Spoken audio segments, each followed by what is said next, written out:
Hi guys! Today's video is a tutorial using the so talked about Modern Renaissance palette by Anastasia Beverly Hills. I hope you guys enjoy the look that I came up with. It's basically a cranberry, raspberry, reddish smoky eye with some really cool raspberry wine lips. I really like the way the two pair off each other, and I think it's a really cool combo. It may not be something that you want to wear in the summertime, but it's definitely fall approved. I think this would look gorgeous in the fall time. So I hope you guys enjoy this video, and we will just jump right into the tutorial. I don't really know what I'm going to be doing with my eyes yet, so I've left my face blank because I'm going to choose blushes and lip colors that complement my eye look. So all I have right now is foundation, setting powder, and I've done my eyebrows. So we're going to start off with the eyes, like I said, and the first step is obviously to prime, and it's no surprise if you watch my videos. I always prime with MAC's Soft Ochre Paint Pot.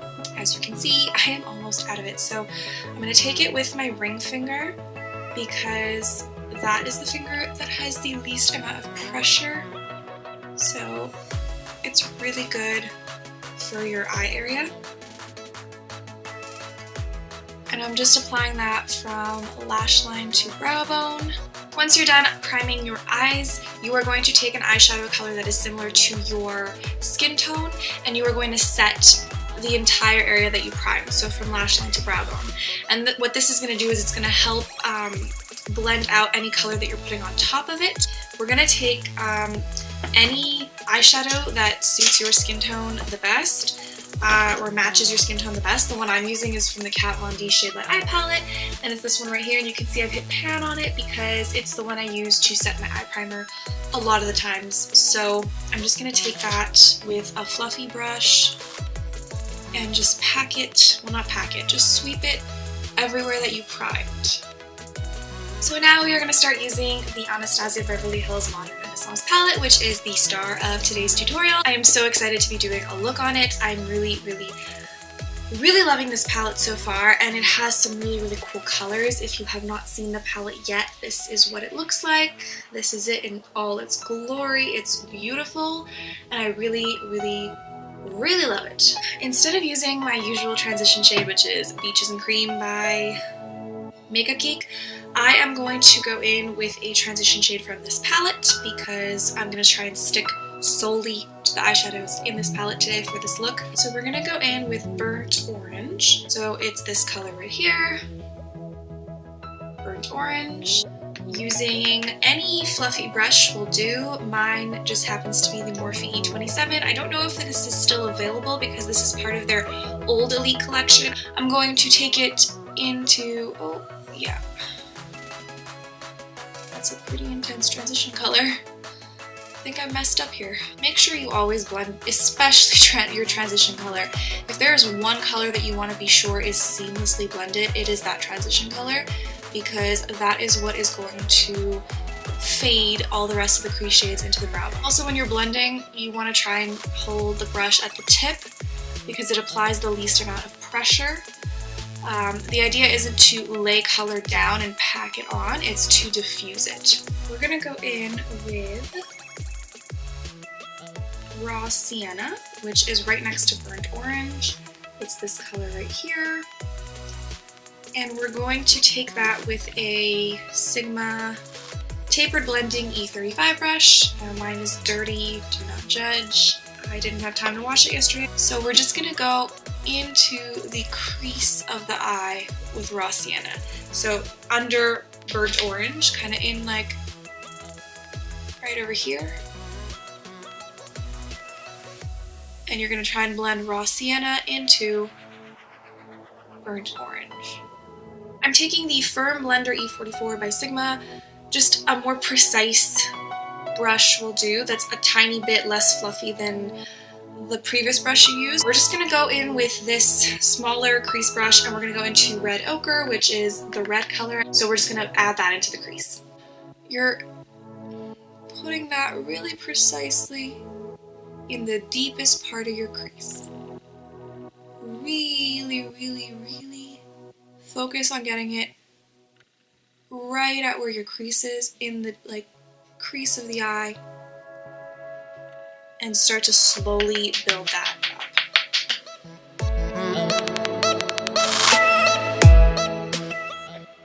And then I'm taking the Sigma E35 blending, which was what I used to put the previous crease shade, and I'm blending that into raw sienna and burnt orange so that it fades really nicely. And if we didn't have those other two colors already on there, this may have looked terrible, but it still kind of looks terrible. Again, you're going in with the Morphe E27 and you're blending out those harsh edges.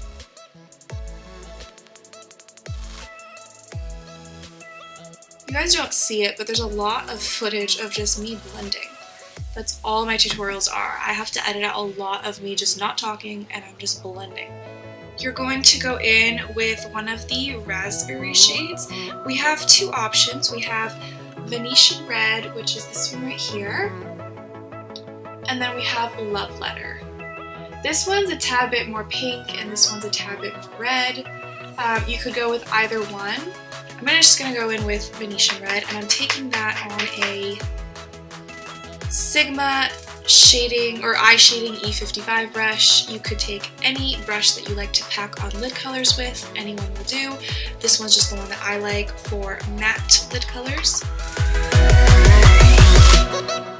So what I'm doing is I'm packing this on the lid. If you care about not having fallout on your face, you're going to have to build it up very slowly, but eventually you will get a really cool shade on your eyelid. I think it looks really, really cute. It's a twist on your traditional smoky eye that's just gray, black, or brown. So you just want to blend the Venetian Red into the red ochre.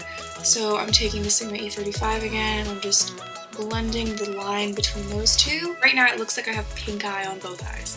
So we're going to try and tone that down. So we're going to take our brow bone color, and for that I'm going to use Tempera, which is this one right here.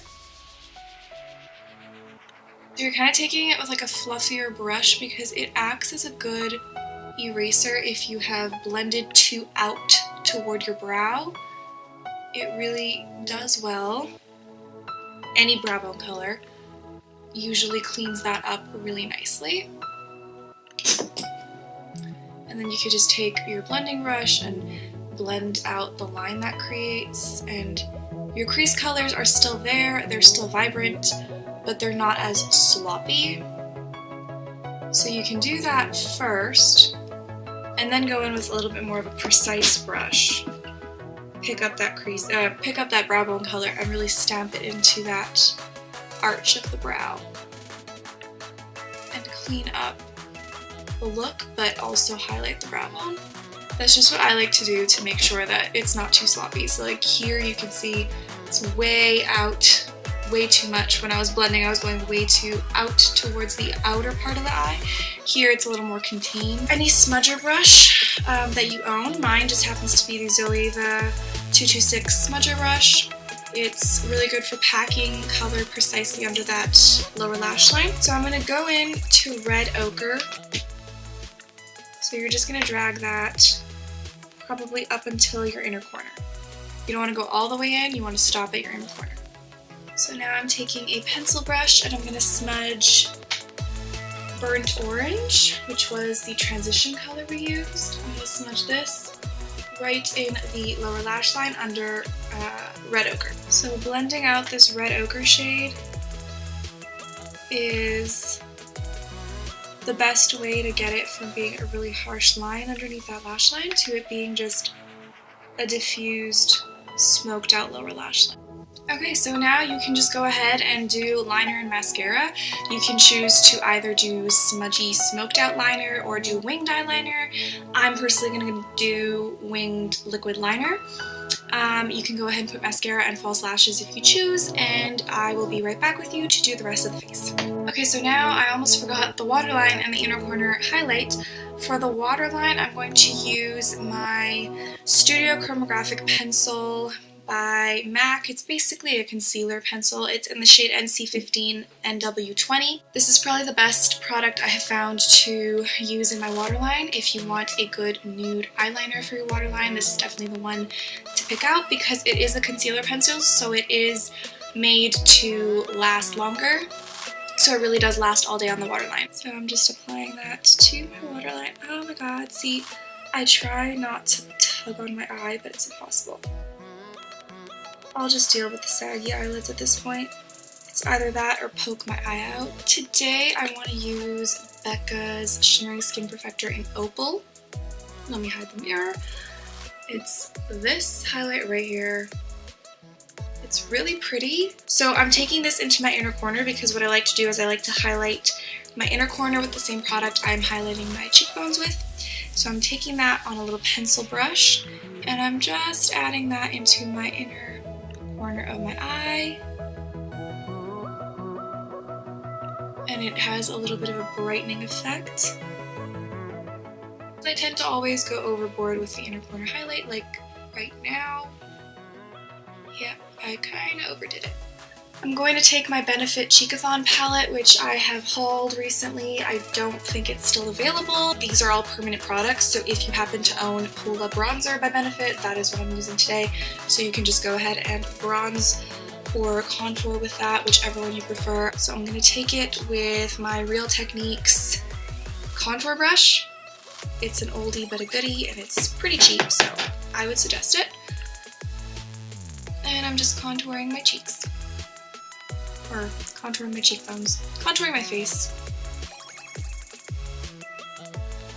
Okay, so I'm taking the Morphe E4 brush. I used to love this for bronzer, but I really love this for blush now. And I'm going into my Makeup Geek blushes, and I really don't know which one to choose today for this look. Decisions. I think I'm gonna go in with Bliss. No, I like Spellbound. So conflicted. Okay, you know what? We're gonna go in with, we're gonna go with Spellbound. Try and get a little bit of that on the brush. And just start to apply that on top of where you added your bronzer / contour. I don't really know what I did today.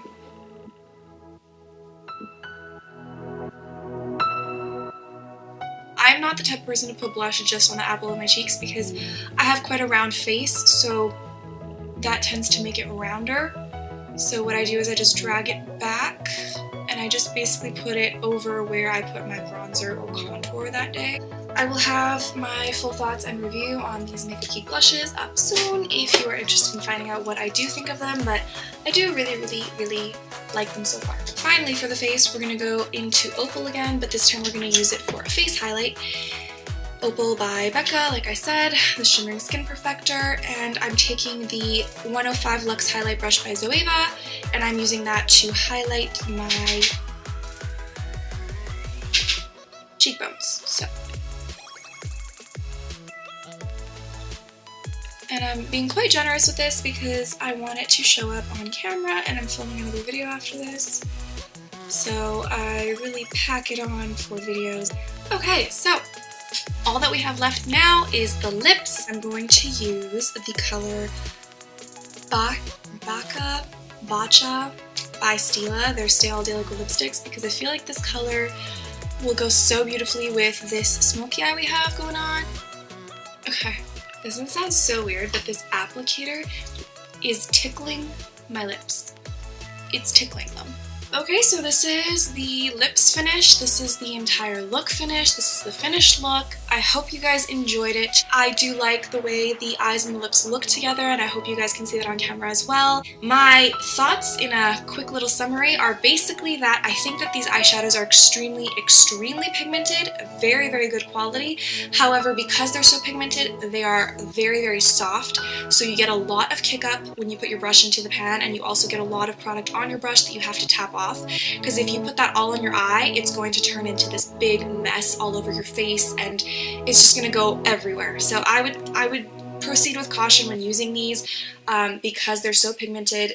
Try and tap off your brush. Try and build up the color slowly instead of all at once. But for the most part, these are gorgeous eyeshadows, and I haven't had issues with any specific ones being patchy or performing being of lesser quality than any of the rest. The quality is pretty consistent across the board, and I really do appreciate that this is like a new spin on a neutral eyeshadow palette that we don't usually see. They have a lot of these beautiful, warmer red tones. So yeah, that's it for this video, guys. I hope you guys enjoyed. If you did, give this video a big thumbs up.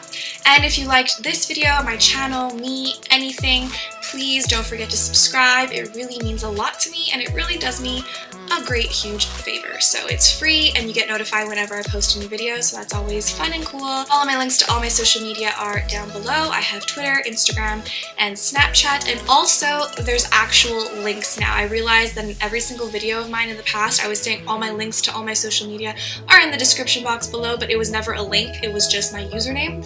So now they are actually real links, so you can go click those and follow me on Twitter, Instagram, and my Snapchat username is down there, so feel free to follow me on all those platforms, and I'm really excited to interact with you guys if you are interested. If you do recreate this look, please don't be shy. Go ahead and tag me in Instagram posts and share it with me on there, or maybe through Twitter. I want to see if you guys recreate this look and how it turns out for you. I will see you guys in my next video. I hope you guys have an amazing day or night whenever you are watching this video, wherever you are in the world. I hope it is a great one, and I will see you soon.